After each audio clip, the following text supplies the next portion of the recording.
सुप्रभात विद्यार्थियों। आज कक्षा 10 विषय हिंदी व्याकरण व्याकरण में अपने चल रहे थे रस। उस रस की मैंने आपको जो है वो रस के तीनों अवयव, रस किसे कहते हैं और रस के अवयव के उदाहरण वो बता दिए थे। उसके बाद स्थायी भाव क्या होते हैं और स्थायी भाव प्रत्येक रस का कौन सा होता है वो भी बता दिया था। उम्मीद है आपको रस के अवयव, स्थायी भाव याद हो गए होंगे, समझ में आए होंगे आपको। आज हम कर रहे हैं रसों के उदाहरण। देखिए, इसके बाद जो प्रश्न बनता है इसमें ये बनता है कि वो पेपर के अंदर कोई ना कोई एक रस देकर उसका उदाहरण पूछेगा। 11 रस है, 11 रसों के एक उदाहरण आप याद कर लीजिए।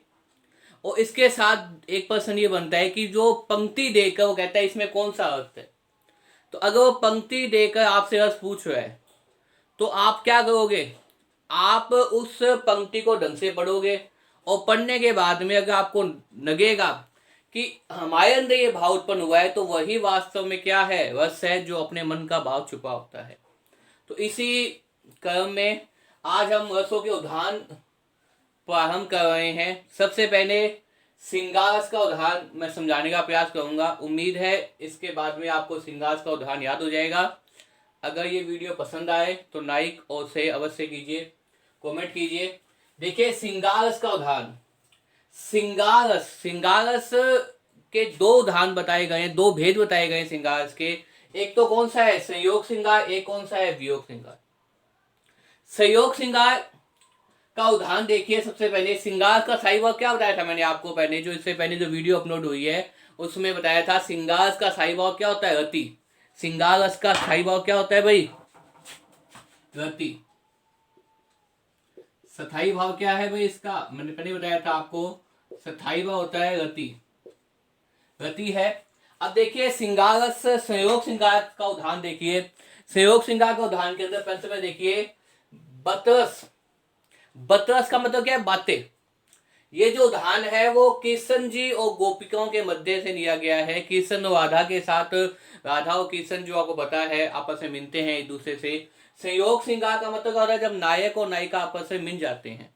और वियोग श्रृंगार का मतलब होता है जब नायक और नायिका क्या है? आपस में एक दूसरे से बिछुड़ जाते हैं। तो यहाँ इसमें बताया गया है संयोग श्रृंगार का उदाहरण कि राधा और अन्य गोपियां जो कृष्ण से मिलती है, कृष्ण जी को सबसे ज्यादा स्नेह धरती पर गायों से और अपनी बांसुरी से था। कृष्ण जी अपनी बांसुरी बजाते रहते थे और गायों को जो चाहते थे। तो एक दिन गोपी ने, राधा ने कृष्ण से बातें करने के लिए, ज्यादा बातें करने के लिए वो क्या की, उनकी जो बांसुरी है, उनकी जो मुरली है जिसको बजाते थे, को छुपा दिया। और वो कृष्ण जी से मांग गए तो देर नहीं आए हैं। उसका जो वक्तव्य है वो बताने का प्रयास किया है। बतरस, बतरस का मतलब बातों का रस लेने के लिए। बातों का रस किससे लेने के लिए? कृष्ण के साथ बातें करने के लिए, कृष्ण के साथ बातें अधिक करने के लिए। नानच, नानच का मतलब क्या है? ये जो नानच है, ये जो बातें ज्यादा करने का जो उनमें है कि कृष्ण हमारे साथ ज्यादा टाइम रुक जाएंगे, कृष्ण हमसे ज्यादा बातें करेंगे, इसलिए नान की। नान का मतलब क्या है? यशोदा का नान। यहाँ पे नान का मतलब क्या है? यशोदा का नान। और यशोदा का नान कौन है? श्री कृष्ण, जिनको क्या प्रेम था, क्या प्रेम थी? मुन्नी। मुन्नी का मतलब बांसुरी। उनको बांसुरी से हमेशा धई नुकाए। उस बांसुरी को कहीं, नुकाई का मतलब क्या है? छिपा के रख दिया। धई नुकाई का मतलब क्या है? बांसुरी कहीं छिपा कर रख दी। सोहे कहे भोई हंसे, देन कहे नटी जाए। सोहे हंसे कहे, जब कृष्ण को बात कि उनकी बांसुरी नहीं है तो कृष्ण जी गोपी के पास, उस राधा के पास जाते हैं और कहते हैं मुझे मेरी बांसुरी वापस दे दे। तो वो क्या करती है? सोहे कहे भोए हंसे, तो हंस जाती है, मुखमंडल प्रसन्नता आ जाती है। देन कहे नटी जाए, देने की बात ही क्या? तुम तो नहीं, हमने तो बांसुरी आपकी नहीं ही नहीं देखी, नहीं हमें पता ही नहीं, हम तो विज्ञ हैं आपकी बांसुरी कहाँ पे है, आपके पास क्यों नहीं है, उससे पसंद जाते हैं। हंसी नटी जाए, और वो मना कर रहे हैं, वो नट रहे हैं, वो मना कर रहे हैं कि हमारे पास तो बांसुरी है ही नहीं। इस प्रकार से ये राधा और कृष्ण आपस में मिलते हैं, उसका उदाहरण है संयोग श्रृंगार का। ताकि क्या है? कृष्ण और राधा जो आपस में एक दूसरे ज्यादा बातें कर सके। उसके बाद देखिए वियोग श्रृंगार का उदाहरण। वियोग श्रृंगार जब नायक और नायिका नहीं मिल पाते हैं, बिछुड़ जाते हैं, एकांत मृत्यु को प्राप्त हो जाते हैं, उनकी मृत्यु हो जाती है, तो वो वियोग श्रृंगार कहलाता है। देखिए, ये जो दोहा मैंने आपके सामने लिखा है, ये महादेवी वर्मा का है, छायावाद की एक कवित्री महादेवी वर्मा, जिनका जीवन हमेशा दुखपूर्ण रहा है, दुख में ही रहे हैं वो। और वेदना की कवित्री कहा जाता है, वेदना में तो दुख, दुख का भाव ज्यादा था, अपने जीवन में हमेशा दुख ही दुख का उन्होंने देखा, उन्होंने सहा, उसी को बताने का प्रयास किया है।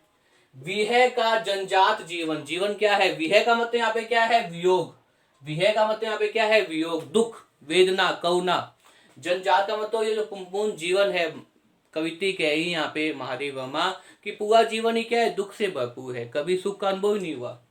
विह का जंजात, जीवन क्या है, विह का जंजात है, वियोग का है, दुख का जंजात है, हर समय नया नया दुख उनको आता रहता था, उनको मिलता रहता था।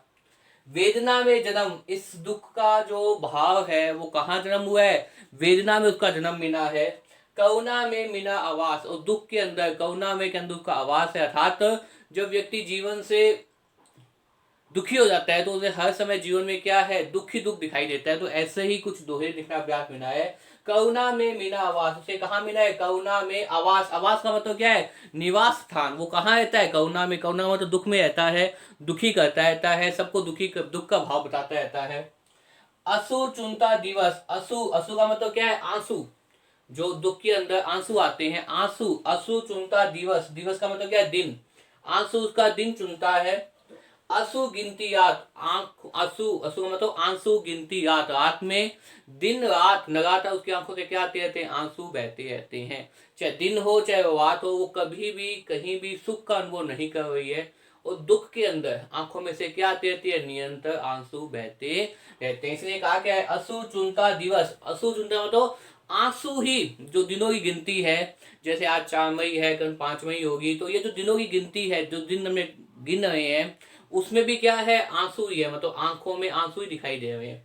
और रात जो देखे, आज कल 3 तारीख की रात चली गई, आज 4 तारीख की सुबह है, तो 3 की रात को भी क्या है, उसने होना ही था, तो इसलिए वो क्या है, असु गिनती रात, आंखों में क्या है, रात गिनती रहती, मतलब दिन सुबह से लेकर रात तक आंखों में आंसू रहते, दिन का जैसे समय निकलता रहता है आगे, सुबह जैसे समय जनता रहता है, समय गतिमान है, कभी उगता नहीं है समय, तो वही बता रहे हैं, असु चुनता दिवस, असु चुनता मतलब आंसू ही चुनते दिवस, आंसू के अंदर आंखों में आंसू बहते रहते निरंतर, और दिन निकलता रहता, दिन के बाद में दोपहर, दोपहर के बाद में शाम, और शाम के बाद उन्हें क्या हो जाती, रात हो जाती। और असु गिनती रात, तो आंखों में रात को भी नींद नहीं थी, आंखों में रात को भी कहीं कोई संतोष का भाव नहीं था, रात को भी क्या आंखों में से आंसू ही टपकते रहते। तो असु गिनती रात, और आंखों में से आंसू बहते बहते वो रात क्या हो जाती, समाप्त हो जाती, और पुनः प्रातःकाल, वही प्रातःकाल भी वो होती रहती, रात को भी होती रहती, मतलब कहीं भी शांति का अनुभव से नहीं मिलता था। जीवन विहे का जंजाल, इसलिए वो कहती है जीवन क्या है, वास्तव में विहे का जंजाल है। विहे का मतलब यहाँ पे क्या है, वियोग, जीवन क्या है भाई, विहे का मतलब यहाँ पे क्या है, वियोग, दुख, विहे का मतलब यहाँ पे क्या है, वियोग, और वियोग का मतलब यहाँ पे क्या है, दुख, जीवन क्या है, वास्तव में दुख का ही जंजात है, मतलब हर समय क्या मिलता है भाई, इसे दुख का ही अनुभव होता रहता है, इसलिए महादेवी वर्मा लिख रही है। तो ये वियोग श्रृंगार का बहुत ही अच्छा उदाहरण है, जब कवित्री को कहीं भी शांति नहीं मिल पाती, कहीं भी सुख नहीं मिल पाता, अपने नायक से बिछुड़ने के बाद, नायक को याद करते थे रात दिन, वो क्या आंखों में आंसू बहाती रहती है, दुख का अनुभव करती रहती है, ना तो दिन में कहीं सुकून मिलता, ना रात को मिलता, किसको, क्योंकि नायक जो है वो बाहर चला गया है, नायक एकांत मृत्यु को प्राप्त हो गया है। कई कंडीशन होती है वियोग श्रृंगार के अंदर, नायक और नायिका के बिछुड़ने के कई कारण होते हैं, नायक जो है वो बाहर कोई काम से गया हुआ है, नायक की एकांत मृत्यु हो गई है, नायक को कोई बीमारी लगी हुई है, कई कारण है जिससे जो है वो ये बताया, प्रयास किया गया है महादेवी वर्मा ने। इस समय नायक उनके पास नहीं है, तो दुख का अनुभव कर रहे हैं। तो उम्मीद है कि आपको ये श्रृंगार रस के उदाहरण समझ में आए होंगे।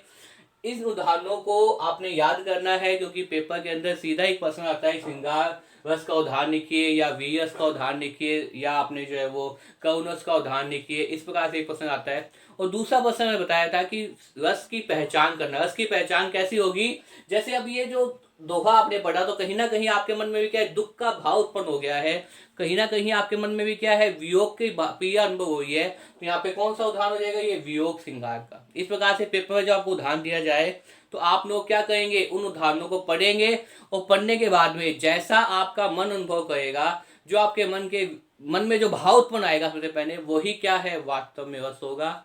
धन्यवाद। आपको ये समझ में आया होगा। धन्यवाद।